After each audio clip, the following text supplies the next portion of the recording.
Do comércio ao associativismo, passando pelo esporte, nosso convidado tem uma longa história de liderança. Afinal, são mais de 20 anos no sistema FEComércio, uma atuação que se tornou referência no setor de materiais de construção. Rio Pode Mais tem a honra de receber Antônio Lopes Caetano Lourenço, que é vice-presidente financeiro do Sicomac, já foi presidente, tem uma história de dedicação ao comércio e ao Vasco também, é grande benemérito. Seja bem-vindo, doutor Antônio. Muito obrigado, é uma honra estar participando aqui desse podcast em que a gente tem oportunidade de refletir sobre a importância da entidade FEComércio, que eu tenho muita honra em participar desde 2002. Então, eu vou procurar, ao longo dessa entrevista, expressar a verdade. Queria começar mergulhando nessa história, desde 2002 do sistema FEComércio. Como é que você vê hoje a atuação, a importância da sua atuação da FEComércio?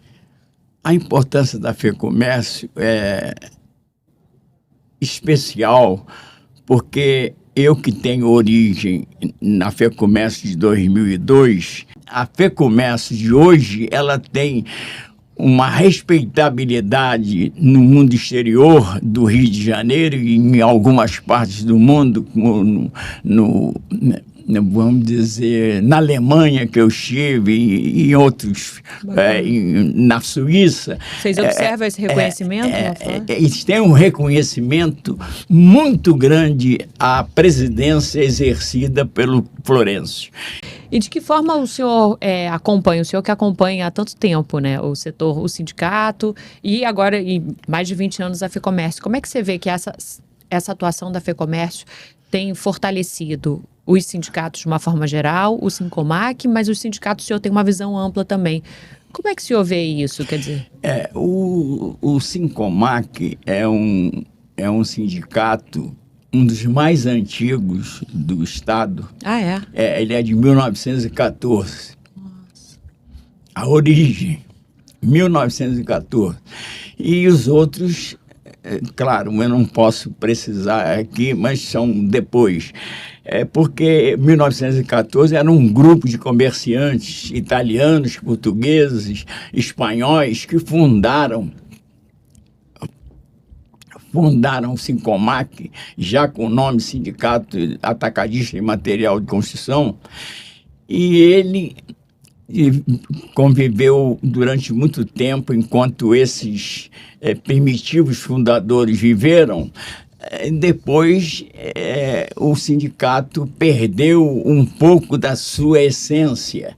Esteve mais ou menos abandonado quando o Dr. Lúcio Soares da Costa, então comerciante de material de construção, como eu era na época, e ele fez um esforço de levantar a pujança que era o sindicato.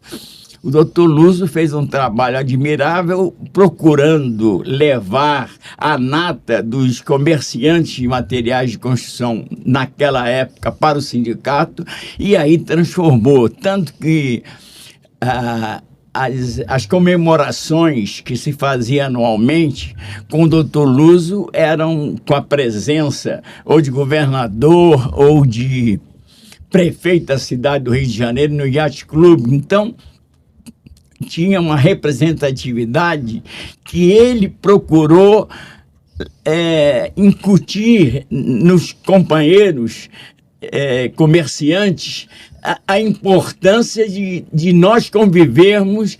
Cada um tem os seus interesses particulares, mas a convivência é que gerava acesso aos pleitos do comércio. Naquela época tinha um diretor de trânsito que criava problemas por carro parar, você, para poder abastecer, tem que parar o caminhão, senão vai sacrificar os ajudantes. Então, isso era possível porque havia um diálogo entre o comércio e o poder público. Isso foi de muita importância, a atuação do Dr. Luso à frente do sindicato. Depois, ele queria que eu fosse presidente, mas eu falei, não, mas tem uma firma nova que está apoiando nós, apoiando muito o Sincomac, vamos dar oportunidade a um jovem, mais novo do que eu na época, bem jovem, ele assumiu, ficou numa temporada, depois veio outro, enfim,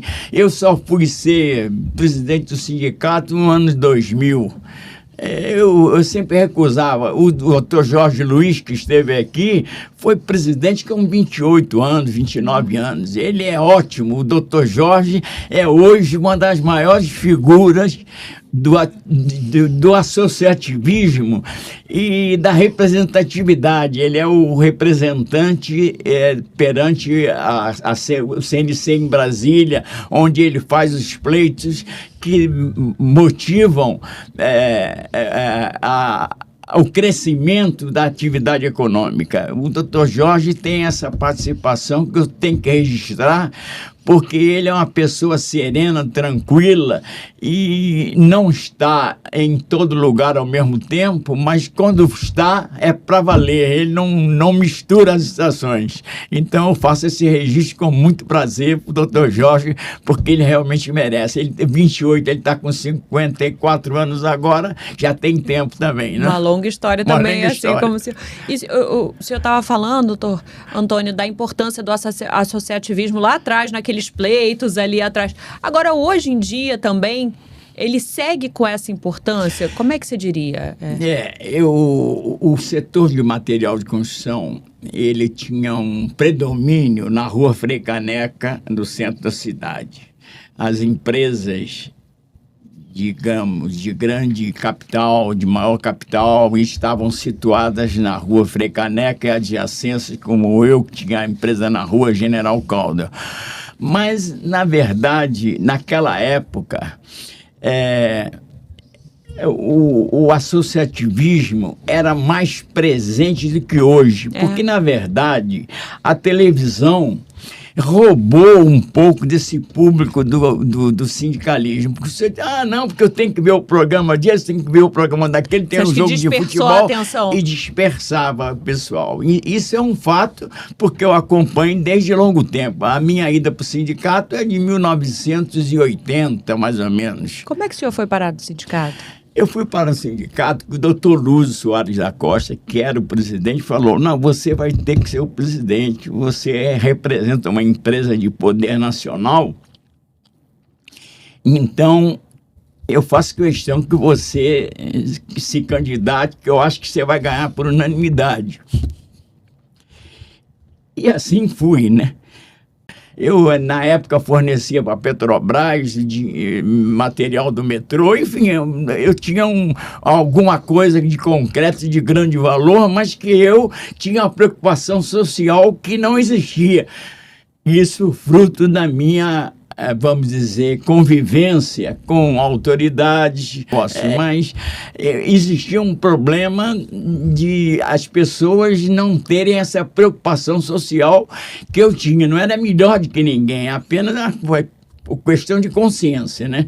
De consciência. Então, a minha ida para o sindicato foi consequência desse apelo que o doutor Lúcio me fez, e eu fiquei depois, eu falei, bom, agora tem que ter um mais moço. Aí veio o doutor Jorge com 28 anos, ele assumiu e prosseguimos com a entidade que é respeitada. Quer dizer, nós tínhamos uma sede própria na rua Henrique Valadares, de frente ao prédio da Petrobras, aquele prédio sede da Petrobras. Nós estamos ali há algum tempo, há alguns anos, né? E não é poucos anos, há mais de 20 anos nós estamos ali.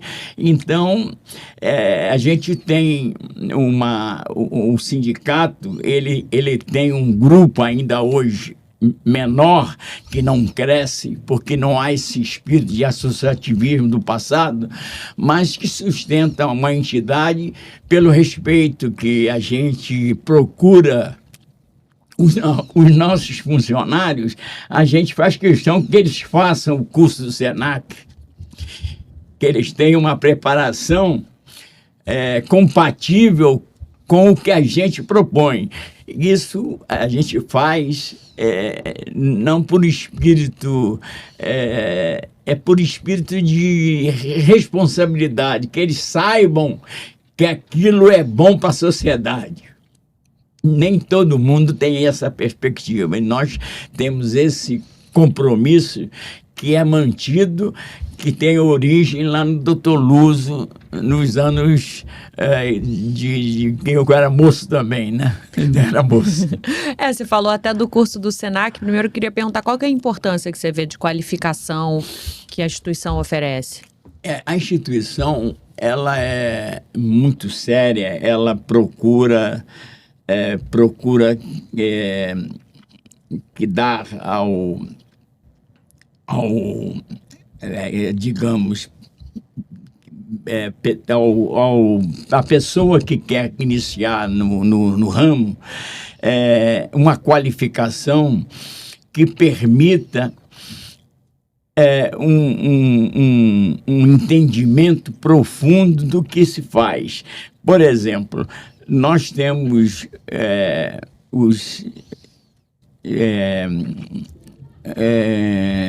nós temos os sindicatos dos empregados do comércio sempre buscando melhorias para o seu associado, que é legítimo e verdadeiro.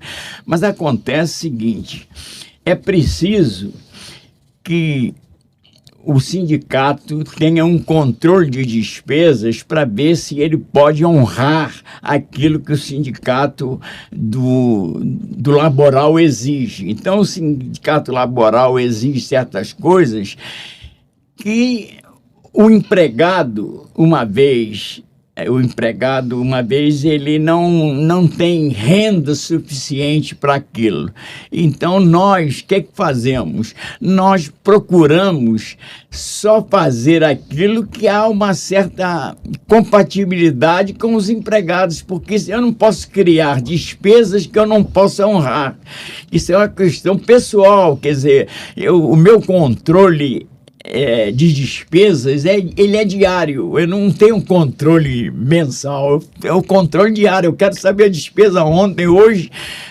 Isso é tido, digamos, nós temos planilhas que a gente controla no computador, mas é acompanhado diariamente.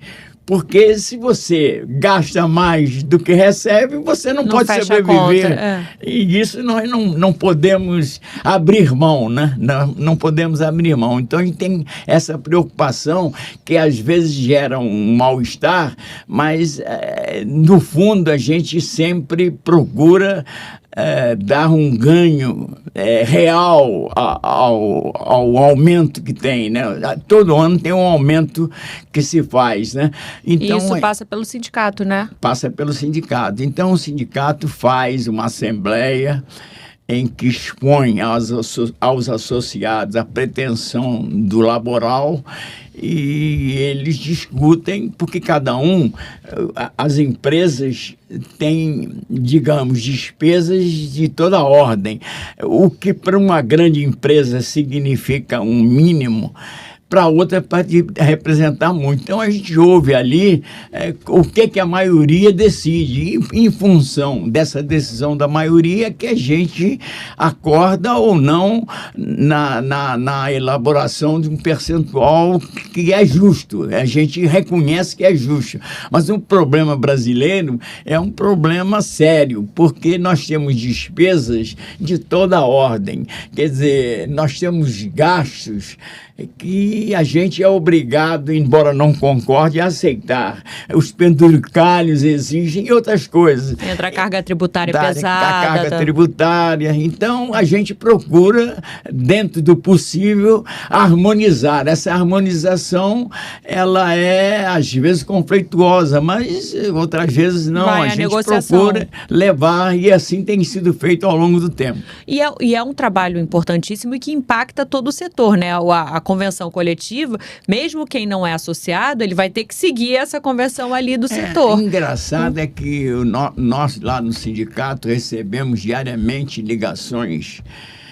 A gente tem um site, e Sicomar, que procura dar as notícias mais recentes, e as pessoas de outros setores, por exemplo, nós somos materiais de construção, mas tem material elétrico, enfim, outros materiais, eles nos consultam. É consultas diárias. Porque vocês são referência na forma de construir. Respeitabilidade. A gente não fala uma coisa por outra. A gente procura dar a informação correta para que a pessoa, então, ela goza dessa credibilidade. Eles nos consultam sempre. A gente está consultando porque a gente como segue a orientação. Como é que vocês fizeram e tal. Doutor Antônio, com base em tudo isso, o que você diria para quem está ouvindo a gente do setor e não é associado e às vezes fica na dúvida, será que vale a pena? Sindicato, tem uma certa resistência. O que o senhor falaria? Eu acho que, conforme eu disse aqui, hoje o comerciante tem N oportunidades. É claro que a FEComércio, através do Cápsula, que é uma unidade do Senac na Avenida Presidente Vargas, ela tem feito seminários alertando, trazendo as novidades, as inovações. E nós sempre procuramos, eu sou membro do Conselho de Contribuintes do Estado. E eu tenho sessões às segundas, terças e quartas-feiras, às vezes quintas-feiras. Então, nem sempre eu tenho oportunidade de ir, mas se eu não tiver esse compromisso do Conselho de Contribuintes, eu vou a todas as sessões, a todos os plenários que tenha na FEComércio ou especialmente na Cápsula, que é trazendo sempre inovações. Acontece que a gente procura induzir os nossos associados a comparecerem para ouvirem. Você não tem nenhum compromisso, ele vai ouvir, porque nós temos que agregar a soma dos associados que compõe o sindicato. Então é preciso, e não que haver unanimidade, mas dialogar. O diálogo, ele propicia algumas vantagens que ocorrem em decorrência de N conhecimentos. Um diz uma coisa, diz o outra. Quer dizer, é preciso que a pessoa tenha esse espírito. Mas a gente também compreende que o problema, às vezes, de ordem familiar. Por exemplo, eu gostaria de jantar, eu sou viúvo, a minha esposa já faleceu tem uns 10 anos, mas eu procurava, na medida do possível, se tem reunião no sindicato, deixamos para amanhã, a gente procurava, mas nem todo mundo tem esse espírito, né? É preciso estar em todo lugar ao mesmo tempo, mas nem sempre isso é factível, né? Então, eu vejo que hoje nós temos um número menor de pessoas participando. Eu faço as convocações, não por internet, eu faço convocação no jornal O Dia, que é um jornal de grande circulação. Custa mais caro, mas é uma despesa que eu acho que vale a pena. Procurando trazer o associado para discutir interesses comuns. Isso depende naturalmente do espírito de cada um. A gente também compreende que há, às vezes, problemas de ordem familiar que impedem ou dificultam, né? Mas faz parte, né? A gente tem que compreender isso. O senhor falou de interesses comuns. Hoje, quais as principais demandas, os desafios do setor de material de construção atacadista? O setor de material de construção hoje, ele está vulnerável, porque no Rio de Janeiro, por N circunstâncias, nós temos um roubo de cargas muito grande. Eu tive 2 caminhões roubados, o Jorge Luiz já também teve uns 2, então isso é um problema estrutural Mas do que Estado. afeta o negócio Afeta diretamente. os negócios. E então, a Rua Frei Caneca, que já teve o maior número de lojas, hoje está muito reduzida comparativamente a um passado de quantos anos? Uns 20 anos atrás. Então, é um desafio grande, mas a gente sabe que não é só materiais de construção, há outros que são vítimas também. E juntos vocês têm mais força para conversar com os órgãos competentes e tem feito isso, né? O diálogo com o órgão público é essencial. A gente, a gente procura ter esse diálogo, não para pegar privilégio, é para estabelecer um modo de viver mais suportável. Mas, infelizmente, há um detalhe também, o número de pessoas nas ruas, a miséria, existe N fatores, né? Quer dizer, a miséria é decorrente de quê? É decorrente de aspectos políticos, aspectos sociais, da droga, isso tudo influencia. Então, os obstáculos são grandes, porque as pessoas têm receio de se expor. Eu tenho 87 anos, mas eu viajo o mundo aí, em qualquer lugar, não tenho assim problema. Mas tem gente que tem receio. Não, de noite eu não saio. Eu moro em Ipanema e tem gente, você sai de noite? Qual o problema? Eu saio de noite. Eu fui assaltado em Ipanema às 11 horas da noite, 23 horas, eu ando de bicicleta diariamente, 14 quilômetros de bicicleta. 14 quilômetros? Diariamente. E dia de domingo, sábado e domingo, eu ando 28. Doutor Antônio, o senhor é atleta? Um atleta master. Mas domingo agora, eu andando de bicicleta, eu fui pelo túnel Marcelo Alencar, saí do outro lado. Aí o pessoal disse, você fez isso? Fiz. Porque eu fiz no meio tem que ser verdadeiro, uns 45, pelo menos. E é que eu contei assim, 45. Nesses 45 ciclistas, tinha 12 mulheres que fizeram o mesmo trajeto que a gente. Entrou no túnel, e aquele túnel é longo, não é? Mas então a subida lá custa um pouquinho, porque e o senhor pedala? Pedalando. Olha, que impressionante. Então, isso explica certamente a sua vivacidade. Enfim, o senhor, 87 anos, acho que ninguém diz. Agora, é um conselho que o senhor dá até para todos nós, né? A eu questão acho que o exercício é indispensável a todos. Até para os negócios, para a mente, para clarear, eu imagino clarear a mente para ajudar a tomar decisões, né? Vamos dizer, a redução da cognição existe. Eu tenho que ser verdadeiro, existe. Mas eu procuro compensar através do exercício. Quer dizer, diariamente eu pego a minha bicicleta onde eu moro, claro, e aí eu saio às 6 horas da manhã. E hoje quando eu cheguei, o cara, mas às 6 horas você está muito pontual. O cara reclamando que eu pulo tanto, porque tem que abrir para eu pegar a bicicleta. Tá saindo muito cedo. Mas eu faço isso normal, Todo dia às 6 da manhã tá pedalando? Pedalando. Que impressionante. Normalmente eu pedalo Sesc, ou Senac, ou Fecomércio. Eu jogo, quando eu vou ao futebol, eu só levo a camisa da Fecomércio. Pois é, gente, o futebol. Agora a gente vai entrar numa seara, doutor Antônio. Tem toda a longa história dentro do comércio e uma longa história dentro do Vasco também, né, doutor Antônio? Queria que o senhor falasse um pouquinho. O Vasco tem me proporcionado alegrias incontáveis. A primeira vez que eu fui a São Januário, eu tinha 7 anos de idade. Eu estou com 87, portanto, há 80 anos que eu frequento São Januário. Eu conheço todos os caminhos ali de São Januário. O meu avô era Vasco. Meu pai era Botafogo. Então, eu segui o meu avô.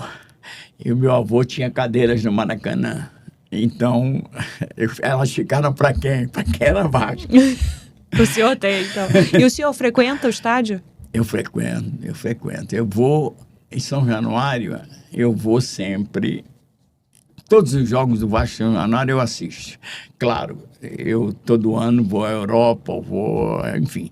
Esse ano já estive em Madrid, vamos dizer, na Espanha, na Alemanha. Atrás do Vasco? Em Portugal, não. Ah, tá. Pensei que era para acompanhar os jogos. Eu estando no Rio, eu vou sempre a São Januário. Eu estou sempre em São Januário.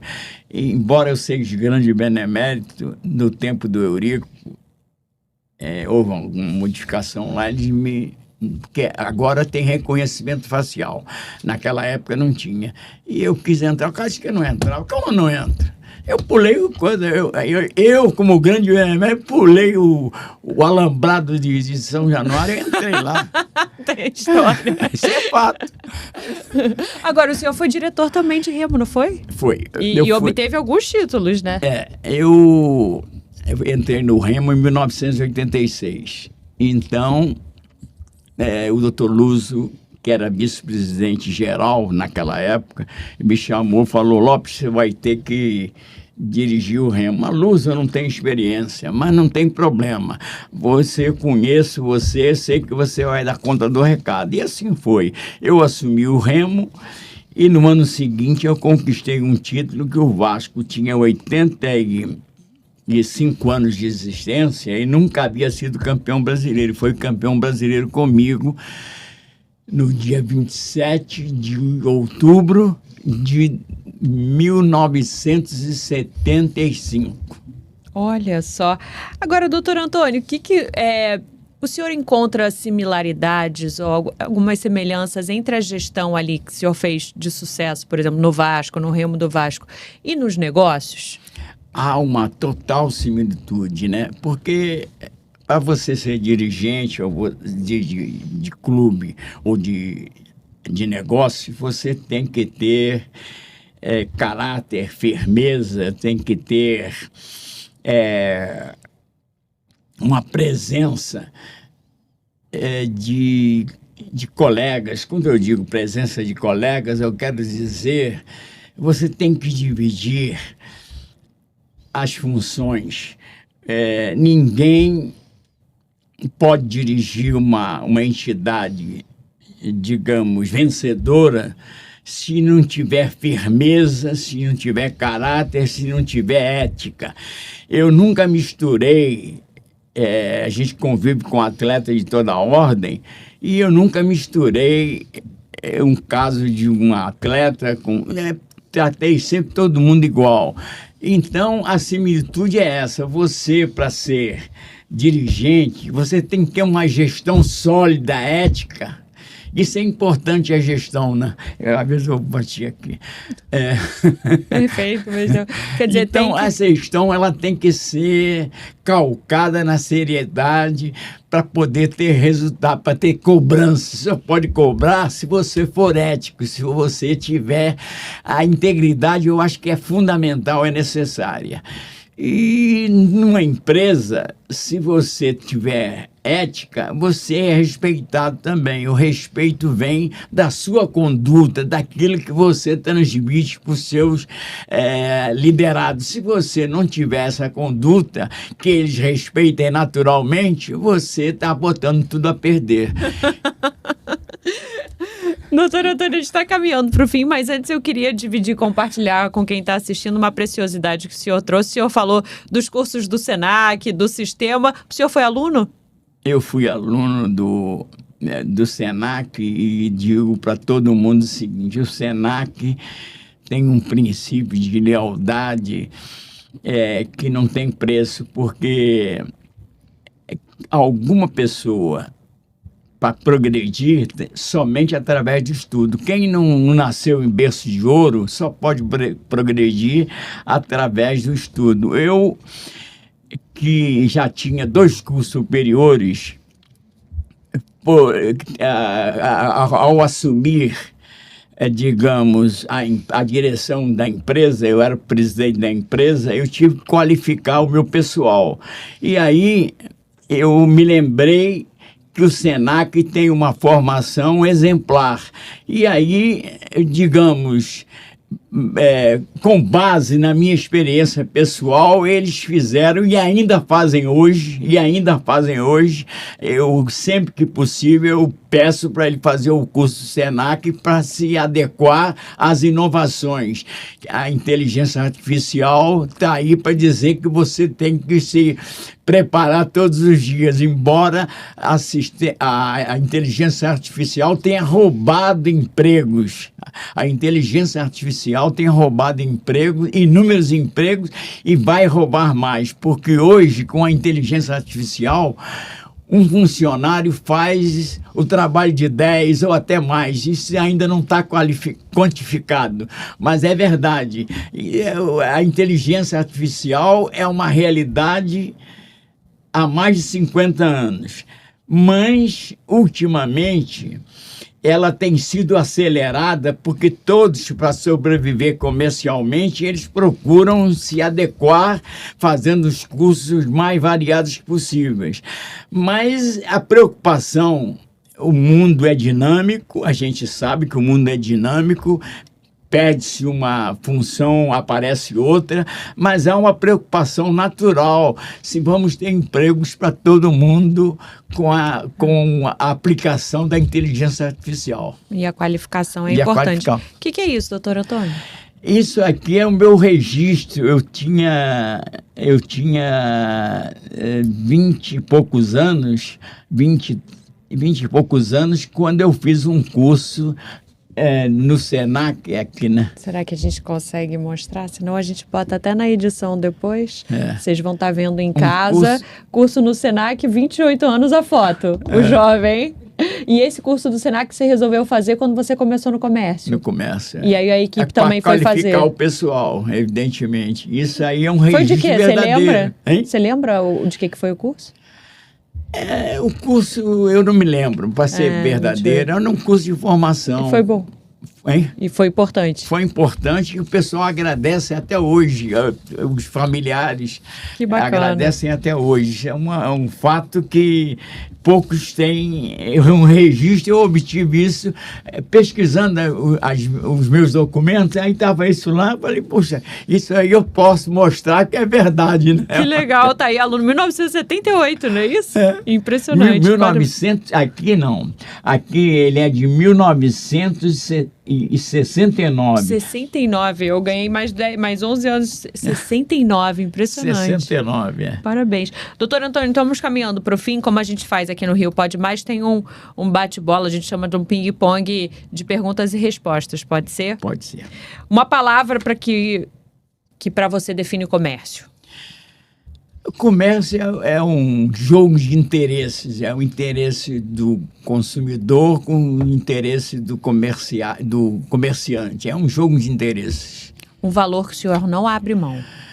Eu não abro mão, em hipótese alguma, da seriedade, da ética, porque se você não for ético, não for sério, não for verdadeiro, você está botando a perder a qualidade humana que é necessária para o desenvolvimento de qualquer negócio. A integridade, a palavra certa é integridade. Um aprendizado que você carrega do associativismo? O associativismo, a palavra que mais define o associativismo é precisamente uma troca de conhecimentos que você debate com os seus companheiros para chegar a um denominador comum. Um jogo inesquecível do Vasco, para a gente fechar. Eu tenho alguns jogos inesquecíveis na minha longa existência, mas o jogo Vasco e Palmeiras, ou Palmeiras e Vasco em São Paulo, Foi um jogo inesquecível. No primeiro tempo, a gente perdia de 3-0 e o presidente Calçada, ele é presidente na época, na hora que nós fomos ao vestiário, ele disse, perdemos o jogo, perdemos mais um título. Aí o Eurico, impetuoso, entrou e disse, não perdemos, nós vamos ganhar o jogo, quer dizer, e ganhamos o jogo. Agora, o Vasco ganhou aquele jogo que tinha jogadores de categoria. E o jogador mais importante não foi o Romário que fez os 2 ou 3 gols, foi o Viola. O Viola era um jogador do Corinthians que entrou e, quando ele entrou, transformou. Quer dizer, é um jogo que mexe a cabeça, embora eu tenha ido no jogo no Equador, que o Vasco ganhou, e eu estava na arquibancada, porque, claro, lá não teve jeito de ir para um lugar melhor, e o Santos jogou a garrafa de uísque, e ela passou entre eu e um companheiro aqui. Se pegar na cabeça, a gente estava morto, né? Uma garrafa de uísque jogada. Porque quando nós entramos na arquibancada, o pessoal de lá dizia 2-1 nós, 2-1 nós. Quanto foi o jogo? O jogo foi 2-1. Valeu, então. Mas o perigo foi grande, foi um perigo grande. Doutor Antônio Lopes Caetano Lourenço, muito obrigada pela entrevista, parabéns pela jornada, viu? Que continua aí com muita energia, muitos pedais.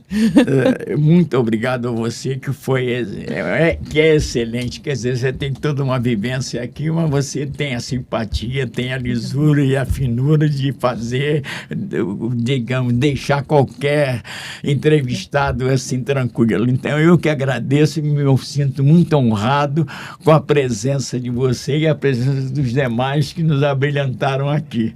Muito obrigado. Alguma desculpa por alguma falha, mas é decorrente da cognição que é menor aos 87 anos, que é uma verdade também, que eu reconheço, embora eu faça exercício e procure na medida do possível, mas a saúde vai bem, e a saúde me anima a viver.